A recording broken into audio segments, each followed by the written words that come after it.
여러분, 가끔 그런 생각 안 해보셨어요? 인류의 역사가 그러니까 그냥 어쩌다 보니 흘러온 무작위적인 우연의 연속일까요? 아니면 혹시 그 이면에 우리가 모르는 아주 거대한 설계가 바탕이 되고 있는 걸까요? 오늘 우리는 우리의 역사, 지리, 심지어 시간 그 자체를 바라보는 방식을 완전히 뒤집어 놓을 아주 놀라운 패러다임의 전환을 함께 살펴보려고 합니다. 자, 오늘 우리가 깊게 파헤쳐볼 흥미로운 주제는 바로 신약 성경의 이해, 패러다임의 전환입니다. 이 원본 자료를 바탕으로 인류의 역사와 지리, 인간의 삶, 그리고 시간의 진짜 의미를 완전히 새로운 시각으로 한번 재구성해 보겠습니다. 기대하셔도 좋습니다. 본격적으로 시작해 볼까요? 오늘 우리가 짚고 넘어갈 5가지 핵심 포인트는 이렇습니다. 역사를 보는 2가지 관점, 때가 참의 1세기의 세계, 구속의 의미, 그리고 마지막으로 시간 대 영원입니다. 그럼 첫 번째 파트, 역사를 보는 2가지 관점부터 바로 들어가 보죠. 우리가 세상을, 그러니까 역사를 보는 관점은 크게 2가지로 나눌 수 있어요. 왼쪽을 한번 보실까요? 이 세속사라는 건 우리가 흔히 학교에서 배우고 뉴스에서 보는 관점입니다. 세상에 자연적으로 돌아가고 인간의 결정이나 완전한 우연에 의해서 역사가 무작위로 흘러간다고 보는 거죠. 그런데 오른쪽의 구속사는 어떨까요? 완전 다릅니다. 이건 세상을 창조한 신이 역사의 원작자로서 망가진 창조 세계를 온전히 회복하기 위해 철저하게 이끌어가는 아주 거대한 서사를 뜻합니다. 신약 성경은 정확히 이 구속사적 관점에서 쓰였어요. 세상은 절대 그저 생겨나서 맘대로 흘러가는 게 아니라는 엄청나게 웅장한 전제를 깔고 있는 겁니다. 자, 다음으로 넘어갈까요? 2번째 파트는 바로 때가 참회라는 개념입니다.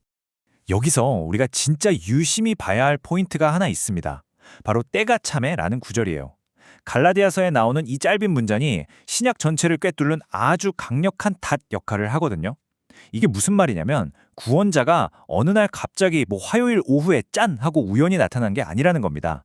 창조부터 완성을 향해 달려가는 그 거대한 타임라인 속에서 절대자가 정확히 계획하고 콕 집어 정해둔 완벽한 시점, 말 그대로 때가 꽉 찬 바로 그 타이밍에 등장했다는 뜻이죠. 모든 게 아주 치밀한 기획아래 진행되었다는 걸 단적으로 보여주는 겁니다.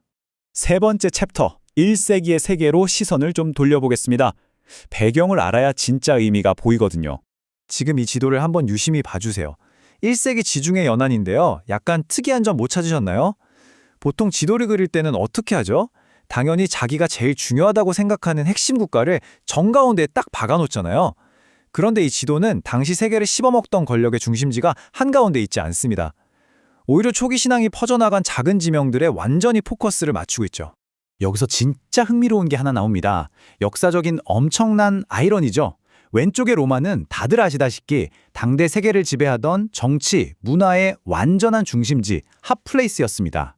반면에 우측의 예루살렘은요? 로마 사람들 입장에서 보면 완전 촌구석 중의 촌구석, 변방 중의 변방이었습니다. 영화 배너 보셨죠? 거기서 로마에 잘 나가던 관리가 한번 삐끗해서 실각하면 쫓겨가는 유배지 같은 곳이 바로 예루살렘이었거든요. 그런데 창조주는 인류 역사상 가장 위대하고 중요한 이벤트를 그 화려하고 번쩍이는 로마가 아니라 이 흙먼지 펄펄 날리는 변방에서 시작하셨다는 겁니다. 정말 놀랍지 않나요? 그런데 이 변방에 살던 유대인들의 속사정은 사실 말이 아니었습니다. 완전 트라우마 투성이었거든요. 과거 제국들이 아주 악랄하게 이들의 정체성을 흔들어 놨습니다. 먼저 1단계, 아수르 제국은 엄청난 폭력을 썼어요. 언어와 문화를 강제로 바꾸게 하는 강압적인 민족 말살 정책으로 정체성을 그냥 박살내버렸죠. 근데 2단계, 바벨론 제국은 달랐습니다. 얘네는 진짜 무서운 게 아주 달콤한 유화 정책을 썼어요. 대도시의 화려함과 안락함을 쥐어주면서 야, 그냥 적당히 타협하고 살아 하면서 스스로 신앙을 버리도록 유혹한 겁니다. 이 거친 억압과 달콤한 유혹 사이에서 유대인들의 정체성은 그야말로 산산조각이 나버렸죠. 그 결과 1세기의 이스라엘 사회는 그러니까 아주 복잡한 문화적 용광로 그 자체가 되었습니다. 그냥 유대인 하나만 있는 게 아니었어요. 끝까지 고향을 지킨 본토 유대인이 있었고 외국으로 뿔뿔이 흩어진 디아스포라 유대인들이 있었습니다. 원본 자료에 아주 기가 막힌 비유가 나오는데 이 디아스포라 유대인들은 지금의 한국계 호주인 분들을 떠올려 보시면 확 와닿으실 겁니다. 마음은 한국인인데 법이나 문화는 호주인인 것처럼 이 사람들도 자기들 핏줄과 사는 곳의 문화 사이에서 매일매일 극심한 정체성 줄다리기를 해야 했어요. 여기에 혼혈이라고 왕따당하던 사마리아인, 그리고 할례는 안 받았지만 신앙에 푹 빠진 이방인들까지. 신약 성경은 바로 이토록 다양하고 스펙트럼이 넓은 아주 글로벌하고 복잡한 독자들을 향해 던져진 메시지였던 겁니다. 자, 이제 네 번째 핵심 파트네요. 구속의 의미에 대해 이야기해 볼 차례입니다. 구속 혹은 속량이라는 말 교회에서 자주 쓰지만 좀 어렵게 들리시죠? 근데 이거 사실 그 당시에 시장바닥에서 흔하게 쓰이던 완전 경제 용어였어요. 쉽게 말해서 누군가 빚더미에 앉아서 노예로 팔려갔을 때 다른 사람이 대신 그 엄청난 몸값을 지불하고 그 사람을 사서 족쇄를 펴주는 겁니다. 텍스트는 인류 전체가 죄와 죽음이라는 아주 악랄한 주인 밑에서 노예로 신음하고 있었다고 선언해요. 우리를 꽉 쥐고 있는 그 지독한 죄에서 우리를 끄집어내려면 반드시 합당한 죄값이 필요했고 누군가가 엄청난 값을 대신 치러서 우리의 소유권 자체를 빼앗아온 영적인 거래, 그것이 바로 구속의 진짜 의미입니다.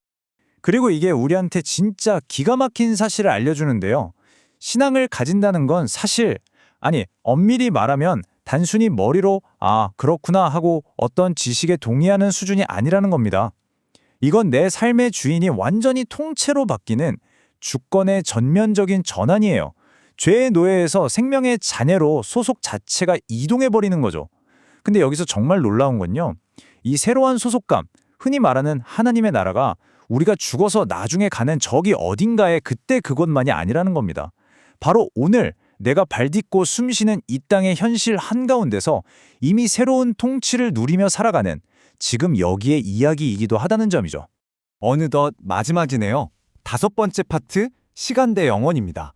아마 오늘 내용 중에 이 부분이 제일 소름 돋고 생각할 거리를 많이 던져주실 거예요. 우리가 평소에 시간 하면 딱 떠오르는 이미지, 바로 이런 일직선 형태의 타임라인이죠. 우리 인간은 피조물이니까 철저하게 이 시간이라는 물리적인 선 위에 갇혀서 삽니다. 세상이 시작된 창조라는 출발점이 있고 1세기의 결정적 사건을 거쳐 역사가 끝나는 종착점을 향해 시간은 단방향으로만 쭉 흘러가잖아요. 우리가 아무리 아등바등 길게 살아봤자 이 우주적이고 거대한 역사적 직선 위에서는 고작 100년이라는 찰나 같은 짧은 점선 하나만 차지하고 사라질 뿐입니다. 이게 우리 인간이 절대 벗어날 수 없는 시간의 한계죠. 그런데 여기서 정말 도발적인 질문을 하나 던져볼게요. 시간에 갇혀 사는 우리한테는 내 100년 인생이 너무 길고 무겁고 대단하게 느껴지잖아요. 그렇다면 애초에 시간이라는 개념 자체를 만들어내시고 그 시간의 바깥, 영원이라는 곳에 존재하시는 하나님은 도대체 이 시간을 어떤 모습으로 바라보고 계실까요? 이 관점을 기발하게 설명해주는 아주 예술적인 비유가 하나 있습니다. 이른바 펜의 비유인데요. 여러분, 지금 손에 들고 있는 볼펜을 옆으로 길게 눕혀서 한번 보세요. 어떻게 보이죠? 하나의 긴 선으로 보일 겁니다. 이게 바로 우리가 체감하는 역사의 흐름이고 우리의 100년입니다.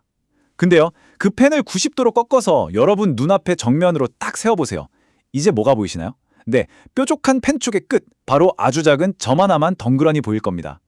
와, 이거 진짜 소름 돋지 않나요? 시간 바깥에 무한한 영원에 계시는 분의 시선에서 보면요. 그 길고 거대해 보였던 수천 년의 인류 역사조차도 결국 끝없는 영원의 바다에 둥둥 떠 있는 아주 작은 점 하나에 불과하다는 겁니다. 우리가 말하는 영생이란 바로 이 압도적인 영원의 세계에 접속하는 것을 의미하는 거고요. 이 놀랍고도 웅장한 통찰을 듣고 나면 우리는 정말 거대한 질문 앞에 멈춰서게 됩니다. 우리가 그렇게 아등바등 치열하게 살아가는 이 100년이라는 시간이 무한한 영원 속에서는 보일 듯 말 듯한 작은 점의 일부에 불과하다면 지금 우리가 그토록 목숨 걸고 집착하는 세상의 성공 기준들이 정말로 영원한 의미를 가질 수 있을까요? 오늘 하루 여러분은 여러분에게 주어진 남은 삶 속에서 과연 어떤 진짜 영원한 가치의 시간에 투자하시겠습니까? 마음을 세게 두드리는 이 질문을 여러분 각자의 생각 속에 남겨두면서 오늘 이야기는 여기서 마치겠습니다. 감사합니다.